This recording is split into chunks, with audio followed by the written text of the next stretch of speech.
제가 하고 아브라함하고 목사님 처음에 같이 출발을 한 거잖아요. 네. 그래서 대단한 하나님에서 주고 아브라함도 믿음의 선진이 되었다는 거 말씀해 주신대요. 저희들이 어떤 이 믿음으로의 그 과정에 갈 때 계속 속에서 기자가 말씀해 주셨던 진지들 범하거나 그런 것들이 결국 어떤 저희들이 여기서 순종하느냐 안 하느냐 요 차이로 지금 믿음의 선진이 되느냐면 아니면 대답처럼 거기서 멈춰서 그 세상에 남느냐 이게 결정된다고 말씀하셨잖아요. 근데 저희들이 여기에서 사실 어떤 그 믿음으로라는 그 과정에서 어떤 걸 이렇게 이걸 버려야 돼요 말씀해 주실 때 그거를 순종해서 따라 나가려는 마음이잖아요. 그 말씀 듣고 그래 정말 이걸 따라 나가야지 하는 이 힘으로 따라 나가지는데 아직 그게 안 되고 할 때 그때 그 과정을 계속 반복하는 그런 그게 결국 하나의 사이클이 돼서 자라나고 그거 과정이 지나갔을 때 다시 자라나고 이렇게 그런데 이게 이 과정에서 왜 또 시간을 지날 때 내가 깨달아서 알고 지날 때가 있고 지나서 알 때가 있고 요즘 요지가 뭐냐 뒤에 알게 된다는 얘기를 하고 있는 거죠. 뒤에 알게 되는 어. 그거 같은 경우 아니 근데 미리 알고 가지는 못하지. 미리 알고 가지는 못하고 자기 자신이 항상 내가 이 말씀에 따라 나서 순종해야 산다는 그 인식 갖고 있으면은 이제 주님께서 말씀으로 이렇게 얘기하고 저렇게 얘기하고 이렇게 얘기해서 이렇게 하라고 얘기해도 그걸 본인이 깨닫지 못하고 여기서 무슨 말인지를 모르잖아. 어차피 모르는 세상이니까. 그러니까 그 과정을 통해서 자기도 모르는 사이에 자기 자신이 생명 안에서 자라나게 된다니까. 그러니까 뭐 올바른 대답을 하고 올바르게 움직여서 자라나는 것이 아니라 그리고 어긋나서 책망 받고 또 몰라서 책망 받고 또 모르는 대로 시간 지나고 말씀 앞에 있으면은 그 왔다 갔다 하는 그런 서로 움직이는 그 움직임 사이에서 자기 자신 자라나니까 이 삶 속에서 그냥 자라나는 거야. 어떻게 특별한 일을 해서 자라나는 것이 아니라. 진지죄라는 것이 어떻게 보면 이렇게 말씀에 이렇게 그럴지라도 말씀 앞으로 나와야 된다고 말씀하시는 거죠. 진지죄를 범하지 말고 이렇게 멀리 가 있거나 뒤로 물러서 있지 말고 그럴지라도 말씀 앞에 나와야지. 그리고 그것이 결국 내가 모르지만 그렇게 나오는 그것이 내가 거기서 이렇게 나중에 자라나게 되면 알게 되고 그 시간을 통해서 이렇게 되는 건데 또 저희들한테 진지죄를 범하지 말라 하셨을 때 그 말씀에 이렇게 저희가 나오잖아요. 나왔을 때 그 행동만이 아니고 물론 처음에는 여기에 있는 것이 우선 그러니까 행동으로 당연히 이 자리에 있는 것이셔야 되고 또 그 자리만 지키는 게 아니라 어떻게 보면 어떤 그 말씀에 있는다는 것이 그 행동만이 아닌 다른 것 말씀 앞에 나온다는 얘기는 그냥 말씀 앞에 뻔뻔하게 이렇게 나오면은 오히려 그 사람은 그게 더 해가 되는 거지. 내가 지금 살고자 하는 그런 간절한 마음으로 말씀 앞에 나오라는 거지. 말씀 앞에 뻗대고 이렇게 하고 딴짓하고 그러고서 계속 나오게 되면 그 사람은 쫓겨나지. 들려 나가는 거지. 그거는 있을 수 없는 얘기고. 말씀 앞에 나온다는 얘기는 내가 이렇게 여기서 지금 나도 모르는 사이에 세상까지 붙잡느라고 말씀에서 분을 내고 말씀이 안 들렸구나 이렇게 생각하게 된다면 그런 자기 자신에 대해서 이렇게 하면 죽는데 내가 이런 일을 하고 있었구나 생각하고 회개하는 마음으로 나와야 되는 얘기라고 있지. 그게 진지죄를 범하지 않고 나오는 거라고. 근데 내가 생각해보면 아직까지 깨닫지도 못하고 잘 안 나와진다 그러면은 뭐 어떻게 그걸 억지로는 못하잖아. 그래서 억지로 나오라고 한다면 억지로 나온다면 말씀 앞에 그럼 자기 자신 순종하려는 마음으로 나오던지만. 그렇지 않고 이거 뻗대는 그런 마음으로 나온다고 할 것 같으면 차라리 안 나오는 게 낫지. 그 집에 있어서 자기 자신 좀 자기 자신 살 만큼 살아보던지 그렇게 하고 그렇게 버티던지. 그래서 자기 자신이 싸워야 될 거는 내가 분명히 이 길이 올바른 길이 아니라는 것을 분명히 안다면 내가 그렇게 하면 안 되는데 몸은 계속 그렇게 나간다. 그게 알면서 그렇게 나가니까 진지죄를 범하는 거 아니야. 보면 자기 자신은 그렇게 보면 내가 내 자신 죽이려고 그냥 끌고 가는 거네 이렇게 생각하고 자기 그렇게 되면 안 되겠다는 그런 위기의식을 갖거나 그렇게 되면 하나님께 회개하는 마음도 드는 것이 당연한 거고, 그렇게 자기 자신하고 싸우는 그런 모습을 보여야 그나마 자기 자신 모의를 패하지 않는 사람이 되는 그런 태도를 보이는 거라고. 그렇잖아. 지금 여기서는 뭐 어떤 행동을 하라가 아니라 너네 마음이 어떻게 움직이는지 보라는 얘기를 하고 있는 거야. 그 마음이 중요한 거 아니냐고. 행동이 중요한 게 아니라. 마음이 내가 하나님에 의해서 고침받으러 와가지고 고침 안 받으려고 생각하고 있고, 내 행동만 교회만 출석해주면 된다. 말씀 앞에 나와주면 된다. 항상 나와 있으라고 이렇게 나오면 된다. 이딴 식으로 생각하고 있으면 그는 원하면 안 하지. 오히려 말씀이 걸지덕거리지, 그런 사람들은.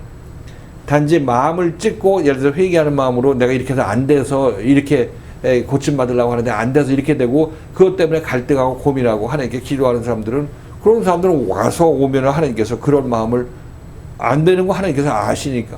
하나님께 그러니까 궁유를 구하고 있는 그런 모습이니까 하나님께서 불쌍히 여겨주심이 있지 않겠냐 말이지. 그런 사람들은. 그러니까 이거 무슨 하라고 해서 하는 거, 이거 전부 이 위선자들이 하라고 해서 한다고 하는 그런 사람들은 마음이 어떻게 움직이는지를 모르고 그렇게 하는 사람들은 전부 이거 하나님께서 가중처벌 하실 수밖에 없지. 가중처벌이라기보다도 그 징계를 내릴 수밖에 없는 거지. 그러니까 하나님 앞에서는 거짓말로 하나님 더 불쌍히 여겨주세요. 이것도 입에 발린 소리도 하지 말아야 되고, 내 이 마음을 찢으세요. 옷을 찢지 말고 마음을 찢으라고 그랬잖아, 하나님께서 기도할 때. 마음을 찢으라는 얘기를 하고 있는 거예요. 근데 마음은 그냥 쌩쌩하면서 옷을 찢고 가슴 쇼를 하게 된다면 이거 무슨 연극하는 거냐고. 배우도 아니고.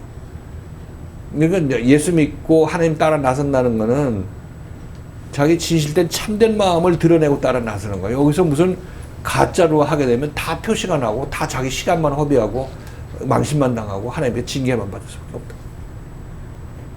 그래서 당장은 안 되더라도 뭐 하나님께 기도하는 마음으로 하게 되면 그 사람이 분명히 부드러운 어떤 그 마음이 나올 수밖에 없다고. 하나님 앞에 회개하는 마음으로 나오는 사람은 그 사람이 정말 하나님께 회개하고 살기를 원해서 하나님께 긍휼을 구하는 사람이구나 하는 것을 뭐 우리 눈에도 보이게 되는 거고, 그런 사람은 하나님께서 어떻게든지 그를 다시 살려내시는 그런 능력이 있으시잖아요. 그렇게 하시잖아요. 그 마음을 가지고 여기에 계속 나오는 그게 결국 믿음으로 여기 남아요. 그게 믿음이지. 그게 바로 그러니까 그런 것도 그렇게 알게 되는 것도, 그렇게 알게 되는 것도 말씀에 의해서 말씀 듣고 이런 것들을 알게 되잖아. 그렇게 되면 그게 그렇게 하는 게 맞구나 생각하게 되면 그만큼 따라 나서게 되면 그러면 믿음으로 그만큼 하는 거죠. 그러니까 믿음으로. 그 믿음은 말씀을 듣고 순종하고 모든 걸 보고 깨닫게 됐을 때 이렇게 하는 거, 이런 태도로 보여야 되는구나 하는 것을 깨닫고 움직였을 때 그게 바로 믿음으로 행하는 거죠. 믿음으로 순종하는 거예요. 그래서 노아는 의인이라고 얘기했을 때 방주를 짓기 이전에 노아는 당대 의인이라고 그러잖아. 그죠? 그래, 노아 방주 짓기 이전에. 근데 그 의미는 이렇게 하나님에게 상한 마음으로 따라 나서기를 원하고 잘못된 방향을 가더라도 다시 또 기도하고 다시 돌아오려고 하는 그런 여건만 마련되면 그렇게 하는 그런 사람이 바로 하나님의 말씀에 순종하는 의인이라고 얘기를 하는 거죠. 근데 그 의인은 이제 방주를 짓게 됨으로 말미암아 이제 부활 세상에 들어가게 되죠. 그때가 이제 완전한 하나님이 인정하시는 완전한 의인이 되는 거고, 이제 율법적인 의인으로서 하나님께 그래도 순종하는 사람들, 욥과 같은 사람들, 이런 사람들이 의인이라고 얘기를 하고 있는 거예요. 욥도 의인이라고 그러죠. 근데 그게 아직까지 이쪽 의인하고 어떤 연관성은 있지만은, 그러나 예수에 의해서 완전하게 의인이 됐을 때 정말 이 사람은 참다운 하나님의 의인이라 얘기할 수 있는 거고, 이전의 의인은 열심을 하나님께 내는 그런 차원에서 의인이지. 아직까지 본 존재는 변함이 없는 그런 상황인데도 하나님께 열심을 내서 순종하고자 하는 마음을 가지고 따라 나섰던 사람이라고. 그리고 이런 마음이 있어야 우리는 이쪽 의인하고 연결되는 거라고. 그 마음이 하나님을 섬기는 마음, 하나님을 사모하고 경외하는 마음이 이쪽 의인으로 인도함 받을 수 있게 되죠. 실질적으로 한번 생각해 보면 자기 자신이 예수 그리스도의 말씀에 의해서 인도함 받을 때 그때 하나님이 살아계시고 또 하나님께서 상 주시는 일을 믿지 아니하면 하나님의 배제가 되면 따라 나설 수가 없다고 얘기를 하죠. 그게 바로 지금 하나님을 빼놓고 자기 혼자 힘으로 싱싱하고 움직인다고 할 것 같으면 그거는 어느 정도 따라 나서다가 힘에 붙여서 자기 못한다고 두 손도 두 반 들 수밖에 없단 말이죠. 그러니까 예수 그리스도를 제대로 믿으려면 하나님을 경외하는 마음을 가지고 따라 나서려고 하게 되고 하나님이 살아계신 것을 알아야 되고 그죠? 그것을 깨달아야 되고 또 하나님께서는 내가 이 길 잘 가면 결국 나에게 좋은 열매를 맺게 해주신다는 그런 하나님에 대한 믿음도 우리 마음속에 말씀 들음으로 들어가야 그 사람이 제대로 갈 수 있는 거라고. 하나님 없이는 이게 그리스도의 믿음 자체만은 성립할 수도 없는 거죠. 원래 그 그리스도의 믿음 자체가 하나님의 생명을 표시하고 있기 때문에 그 믿음 자체는 하나님의 생명이 항상 같이 있다. 이렇게 우리가 생각하면 돼요. 생명의 요소가 같이 포함되어 있는 것이 믿음이라 이렇게 생각하면 되겠죠. 목사님 그러면 노아의 방주와 우리 자유계를 이렇게 보면은요, 노아가 방주에 들어갔을 때가 우리 자유계에 저희가 왔을 때고 노아가 방주 안에서 보냈던 시간들이 우리가 십자가 과정을 거쳐서 고침받는 과정인 걸 그렇게 노아의 방주로만 우리가 본다. 노아가 방주를 건축하는 기간은 나의 옛사람의 말씀에서 무너지는 그런 동시에 새로운 내 안에서 새 생명이 자라나는 것이 이게 방주가 건축되는 거죠. 그죠? 방주가 건축되려면 옛것이 무너지는 것도 동시에 일어나게 되는 거예요. 옛것이 무너진 만큼 방주는 내가 건축이 되는 거죠. 그러니까 노아가 하나님의 주신 시간에 따라서 방주를 건축했다 이렇게 얘기를 하고 있는데 그 설계도를 주니까 그 노아가 그대로 건축을 했다 얘기를 하고 있는데 사실 설계도를 준 거는 예수가 우리한테 이거 틀렸어, 너 저거 틀렸어, 이 부분 이렇게 해 이렇게 얘기하는 것이 바로 설계도를 더 설계도를 주면서 너 이대로 방주 져 하게 되면 순종하면 방주가 지어지는 거죠. 그렇게 고쳐져 나가게 되면 내가 이 그리스도에 의해서 내 안에서 방주가 건축되는 거고 이 방주가 건축될 때마다 나의 옛 생각들은 다 무너져 내리는 거죠. 방주가 건축되려면 내가 옛 생각들이 김도현 집사가 얘기한 것처럼 그 생각들이 무너져 내리고 고침받아야 새 생각이 도달할 거 아니겠냐고.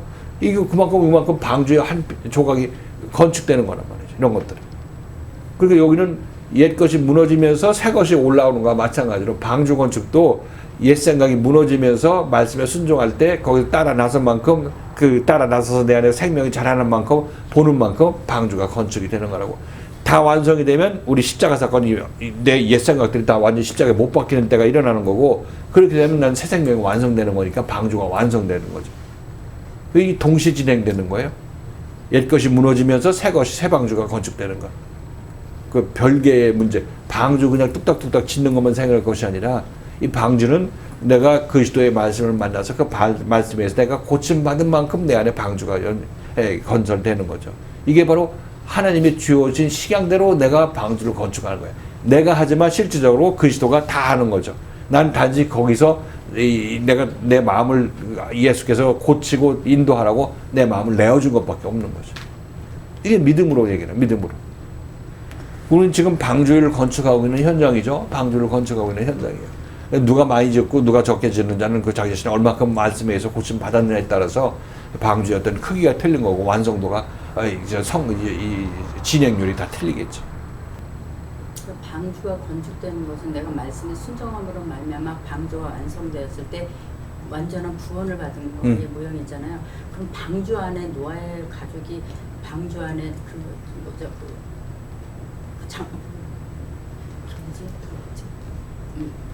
홍수 때를 거침도 사실 십자가를 거치는 과정이라고 제가 들었던 것 같거든요. 그럼 그게 같이 포함이 된 거예요, 무슨? 방주를 다 건축해놓고 이제 그 홍수가 이제 뭐 40주야를 내렸다고 얘기를 하니까 그거는 방주가 건축된 사람은 어떤 그 하나님의 심판의 그 말씀을 만나도 그 말씀에서 심판을 받지 않는다는 것을 표현하고 있는 거죠. 그 심판을 받았으니까 심판을 받지 않는 거죠. 방주를 건축하는 심판을 받은 거야. 방주를 건축하는 것이 사실상 내가 못할 일을 하는 것이고 나를 인도하는 그리스도에 의해서 이루어지는 일이기 때문에 방주 건축은 내가 십자가를 거치는 과정이고 나 옛사람이 십자가에 심판받는 과정이라고. 그 뒤에는 이제 비가 오든 눈이 오든 심판받지 않게 되고 이제 하나님의 세상으로 완전히 들어가게 되는 거, 부활 세상으로 넘어가는 것을 얘기를 하고 있죠. 방주 안에 있는 기간도 십자가의 과정을 거치는 과정으로 같이 포함되더라고요. 방주 안에 있을 때는 십자가를 과정을 거쳐서 3일 3야를 저 이 땅 속에 있었던 그 그리스도처럼 그쪽 이 더 이상 이제 심판이 자기 자신을 이 관여하지 못하는 세상에 들어갔다는 것을 표현하고 있는 거죠. 그러니까 그거는. 저도 방주 안에 노아가 방주 안에서 그 과정을 거친 것은 십자가의 과정을 거친 거죠. 그렇게 들었던 것 같아요. 지금 갑자기 노아 말씀하시니까 그 생각이 나가지고요. 어떻게 포함되는 방주 짓는 과정이 아픈 과정이지 방주 안에서 있는 것은 안전하게 항해야 하는데 뭘 그거는 십자가의 과정이라기보다도 십자가의 예수께서 십자가에 죽으시고 3일 만에 부활하셨을 때 그 있던 그 과정이라고 생각하면 돼요. 어떤 신세 이렇게 말씀에서 보면 그 에녹하고 노아하고 이제 아브라함 계속 이렇게 믿음 선진에 대해서 말씀을 주시잖아요. 네. 근데 그 각자 그 에녹이나 노아나 아브라함이나 다 각자 자기가 하나님 앞에 그 믿음으로 표현한 방식이 물론 결론적으로는 그것으로 이제 구원을 받았지만 이게 어떤 방식이 조금씩 다른 것을 이제 다르다고 그 만의 어떤 그것을 말씀을 해주시는 거잖아요. 에녹은 죽음을 보지 않고 세상을 옮기는 그 과정에서 하나님이 살아계신 것과 그런 걸 믿고 그것을 기뻐하심으로 따라 나아서는 것에 대해서 말씀하시고, 노아는 의로운 자지만 그 하나님께서 어떤 보지 못할 것에 대해서 경고하셨을 때 그것에 대해서 경외하는 마음으로 그것을 따라 나섰을 때 그 구원을 이루는 것에 대해서 말씀을 주시고, 아브라함은 부르심에 순종하고 그리고 그 본인이 어떤 그런 삶을 이끌어가신 하나님에게 이렇게 자기를 의뢰하면서 결국은 장막에 거할 수 있는 사람으로 인도함을 받을 수 있게끔 하나님께 자기를 이렇게 맡긴 사람으로 이렇게 표현해 주신 거잖아요. 그러니까 그런 어떤 믿음의 선진에 대해서 이렇게 각자 이렇게 보여주시는 모습에 대해서 생각을 하면서 이렇게 어떤 그 믿음으로라는 그 말씀을 이제 저희들이 좀 계속 이제 그 말씀을 듣는데 그 말씀에 대해서 이렇게 진짜 어떤 마음가짐으로 그 믿음으로 그 자리를 임하고 그리고 또 따라 나서야 될지에 대한 그런 생각들이 좀 더 구체적으로 생기게 되는 것 같고, 그러면서 결국 이제 이번 주에 그 아브라함에 대해서 말씀하실 때 결국 장막에 거하는 사람으로 말씀을 주셨잖아요. 근데 그 장막에 거한다는 것에 대해서 이제 계속 생각을 하는데 그 어떤 세상에 대해서 내가 어떤 것을 붙잡지 않고 그것에 대해서 이렇게 왜 이렇게 그것에 대해서 이렇게 요동하지 않고 하나님을 쫓아갈 수 있는 그런 것이 되는 거잖아요. 그런 것이 결국 내가 장막에 거하는 그런 사람이 되는 것인데, 그런 사람으로 이제 아브라함의 어떤 일대기를 보면은 그분의 삶이 있잖아요. 어떻게 살았고 하는데 결국 하나님께서 그런 삶으로 인도하신 것에 대해서 이렇게 생각을 더 하게 되면서 지금 이제 저 자신도 어떤 그런 부분에 대해서 하나님께서 말씀을 하시는데 어떤 한 부분을 말씀하실 때 그 부분이 처음엔 제가 조금 알았다고 하지만 모르는 것이 드러나고 또 다시 하나님께서 그 부분에 대해서 말씀을 하시고 또 그렇게 하시면서 전체적으로 그것에 대해서 구체적으로 그것을 높는 길로 인도하시는 것이 결국은 장막에 거할 수 있는 걸로 인도하시는 거잖아요. 그러니까 그렇게 인도함을 받고 있을 때 정말 믿음으로 어떤 자세로 그런 상황이나 그런 이 자리에 있어야겠다라는 그런 생각이 말씀을 들으면서 더 구체적으로 좀 마음에 더 새겨지는 것 같아요.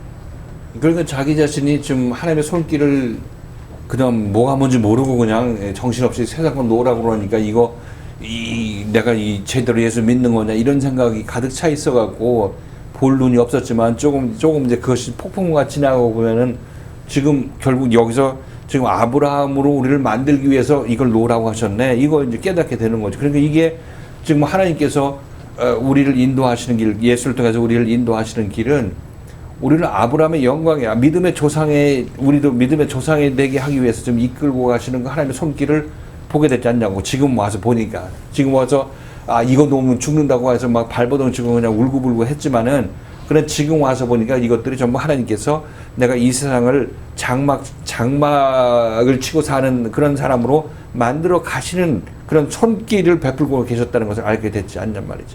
우연이 아니라, 그 우연적인 사건이 아니라, 하나님께서 성경의 기록대로 나를 지금 이끌어 가신다는 그런 깨달음의 어떤 지금 그거 간증하는 거 아니에요? 그러니까 그런 면에서 얘기를 하고 있는 거 아니에요?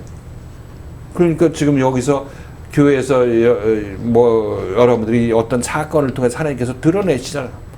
내가 알고 이렇게 하는 것이 아니라 하나님께서도 어떤 사건을 확 뒤집어 엎으면서 드러나는 것을 알 수가 있어요. 그래서 그 속마음들이 다 드러나게 되는 그런 경우가 있게 되고, 또 그것을 또 이제 말씀이 그것을 보고 이제 조명을 한, 이렇게 세상 것에 대해서 집착하고 있는 그런 자기 자신의 모습을 보라고 이렇게 하나님께서 말씀하시죠. 그것도 내가 지금 세상에서 그냥 저푸른 초원에 집 짓고 있고 꼭 붙잡고 있는 그런 모습인데, 난 이 말씀을 드리면서 난 이렇지 않다고 생각하고 있었는데, 지금 확 드러난 거 보니까 진짜 그것에 진짜 나를 세상 것을 아비로 붙잡고 있는 자기 자신을 보게 되지 않는 말이죠. 그 보니까 이것을 보면, 크게 보면 지금 우선 당장 이게 내가 드러났기 때문에 망신이고 분난다 이렇게 생각할 수도 있겠지만은, 한번 잘 생각해 보면 하나님의 역사하심의 손길을 본다면 이건 진작에 빨리 드러나서 이걸 놓았어야 될 텐데, 지금이라도 하나님께서 드러내 주심으로 말미암아 감사하고, 이걸 내가 놔야 되지. 내가 이걸 잡는다고 해서 하나님께서 이미 너 그거 놓으라고 얘기했는데 잡고 있다면, 이건 하나님을 대적하는 거고, 내가 좀 하나님께 죽겠다고 뇌물 바치고자 하는 그런 말과 행동밖에 더 되냐고, 거기서 반항하게 된다면. 그렇죠? 그러니까 이거를 지금 그렇게 단편적으로 보지 말고, 크신 하나님께서 나를 이끄시는 그 큰 하나님의 열심을 보시고 하나님의 인도하심을 보라고 얘기를 하고 있는 거죠. 우리들한테. 지금 여러분한테 말씀이 하는 역할은 바로 그거예요. 그 보지 못하는 눈을 이렇게 보라고 얘기를 하고 있는 거죠. 당신은 못 보지만, 그러나 조금 더 시간이 좀 지나가게 된다면, 이때 이래서 이렇구나 하는 것을 깨닫게 될 거예요. 그때 자기 자신이 울고불고 한다고 하나님께서 하던 일을 멈추게 된다면, 자기 자신은 구원받지는 못할 건데, 하나님께서 그냥 그래도 나에게 내가 분을 내건 하건 하나님께서 하실 일을 하셨기 때문에 지금 이만큼 여기까지 그나마 자라온 거 아니겠냐고. 그러니까 모르는 상태에서 무지하게 하나님께 저항하고 하는 것들은 거기서 짐짓죄를 범하는 거죠. 알고 있으면서 죄를 범하는 거예요. 짐짓죄를 범하는 거고, 이렇게 되고 말씀부터 멀어지게 된다면, 그럼 자기 자신의 영혼을 자기 자신이 너는 죽어도 좋다고 얘기하는 그거와 다를 바 없는 행동과 말을 하고 있는 거죠. 얘기하지만 우리가 여기서 지금 이 교회에서 진행되고 있는 이 일들이 보통 일이 아니라는 걸 알 수 있어요. 보통 일이 아니에요. 지금 율법교에서 여러분들 교회를 오랫동안 다니셨지만은 절대 여기에서 일어난 일들 손톱만큼도 그들은 알지도 못하고 감지하지도 못하고 이거 알 수도 없어요. 그렇다고 해서 우리가 여기서 조명받고 책만 바른다고 해서 우리가 완전히 그냥 세상적으로 찌그러드는 것도 아니야. 세상에서 축복 받으면서도 받을 거 받으면서도 이 길로 인도하시는 하나님을 보았을 때 좀 말씀 안에서 이 모든 것을 뒤로하고 따라 나선다는 것이 얼마나 중요하고 소중한지를 우리는 잘 알아야 되는 거라고. 감사하고 정말 우리가 이 교회에 적을 두고 하나님께서 여기서 신앙생활을 하게 해주신 것을 감사해야 되고, 또 하나님께서 우리를 이끄실 때 거기서 내가 고침받을 때 어떤 태도를 취해야 될 것인지에 대해서도 다시 한번 여러분 생각해야 돼요. 얼마나 소중하게 생각해야 될 것인지 각자가 생각해야 된다고 얘기를 하고 있는 거예요. 그 말은 이렇게 하지만 이제 본인들도 이제 좀 이런 체험이 있으면 왜 저런 말을 하시나 하는 것들에 대해서 이해가 될 거예요. 자, 잠시 쉬었다가 다시 합시다.